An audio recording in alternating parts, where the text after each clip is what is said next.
But hilariously, with all of this that's been going on and everything being blown out of proportion, we missed one of the better games of Caitlin's career. We legitimately missed one of the better games of her career. Like, I don't know how Caitlin keeps getting better, but she kind of does. Like, this shot here on JC is crazy. That pullback is crazy. And then again, she got hacked by Dijonai there. Finds KK Timpson. Boom. Easy layup. Drives in. Dijonai's there. Up. Dijonai, and by the way, the funniest thing about that play is that Dijonai, she comes off a screen. She doesn't do anything to Dijonai.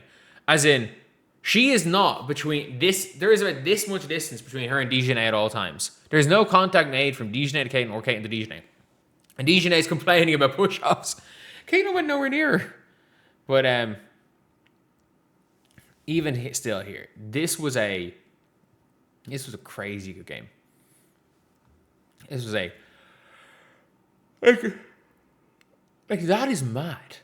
Like, that is such a tough shot to shoot. There's only one player in the WNBA that's shooting that shit, and it's Caitlin Clark. It is genuinely Caitlin Clark. She's able to get downhill. She hit the big free throw. Like, that is a good steal by her. Let's run in the layup on Tash Cloud. And, like, Tash did a really good job there on defense. But, like, Sloot has no answer for, let me go and hit KK run through. KK should have dunked that, but still. Like, this is one of those things where I'm going to talk a little bit about it now anyway, with just how she was being defended. But like, every time she sees Camilla on her, she's running it back. She's Nash dribbling, shooting a three. Like, even late in this game, like, they got it close, and it was a lot of Caitlin Clark that got, like, that is an insane pass. That is an insane pass there. Like, we even got Camilla trying to step up. Oh, yeah, let me run the big circle. Let me hit Kelsey Mitchell. Boom. Let's make that a 10-point game. Okay, yeah. 4 minutes go. Let me dribble through. Let me hit Kelsey Mitchell. Bang. They're leaving Kelsey wide open for Caitlin. Like, I don't think people understand that, like, by ignoring everything, by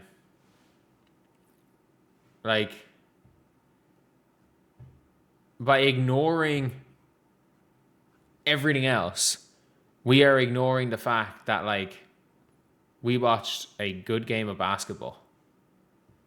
We watched a really good game of basketball overall. And we watched an exceptionally good game of basketball from Caitlin Clark. Like, we watched one of the better games of Caitlin Clark's career. And it's her 8th game of 25 points, 10 plus assists, and 5 threes. She did it on 5 of 6 from 3. Like, what was Caitlin's? I know she shot horrendously from 2. Like, we're not... and she didn't shoot particularly well from the free throw line. But, like, her true shooting has to be still been above 60. Was it? Or in and around 60? 67% true shooting. Like, she probably, generated 50 points in that game. On wide open. Who had a better game, Clark or Miles? Caitlin by far. By a long shot. Oh, sorry, no. Sorry. I said Mitchell or Miles. Miles. Jesus Christ, Miles. Miles did against the Aces. Sorry. I thought you said Mitchell. Caitlin had a better game than Kelsey. No, Olivia Miles did it against the Aces. We're not doing that. Like, the MVP tier right now is Aja. Slightly smaller gap. Miles. Where Aja, gap, but not insurmountable gap. Olivia Miles, tiny gap. Caitlin, Kelsey, even. But yeah, it is. It's one of those things now where everyone just ignored how great a game this was. Like, this is one of the 15 best games of her career. And they play New York, who don't really have a matchup for her. Like, I can see Caitlin or Kelsey just taking over in this game. Like, I can genuinely see her, like, one of those two is taking over. And that's the crazy thing about this team, is it's a fucking two-headed monster. And especially we saw it in the third quarter. If you're going through Caitlin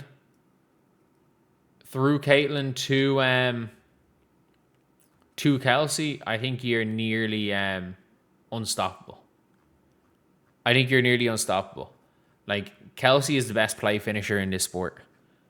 Outside on the perimeter anyway. Caitlin Clark is the best playmaker in this sport.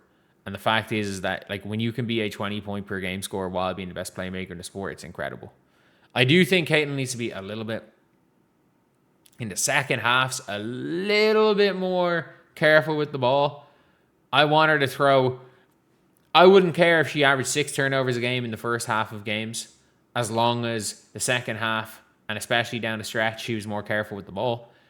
But look, it'll come. She's more careful with the ball now than she was as a year. It's a marathon, not a sprint.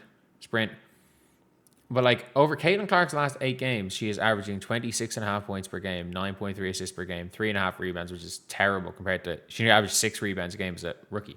And by the way, that's one thing Caitlin Clark's gotten really bad at. She's been a really bad rebounder. Like, she is objectively a bad rebounder right now. She doesn't crash boards anymore. I don't know what it's been since her injury. She's been a terrible rebounder. But, like, 2.3 stocks per game. That's crazy. On near 50, 40, 90 splits.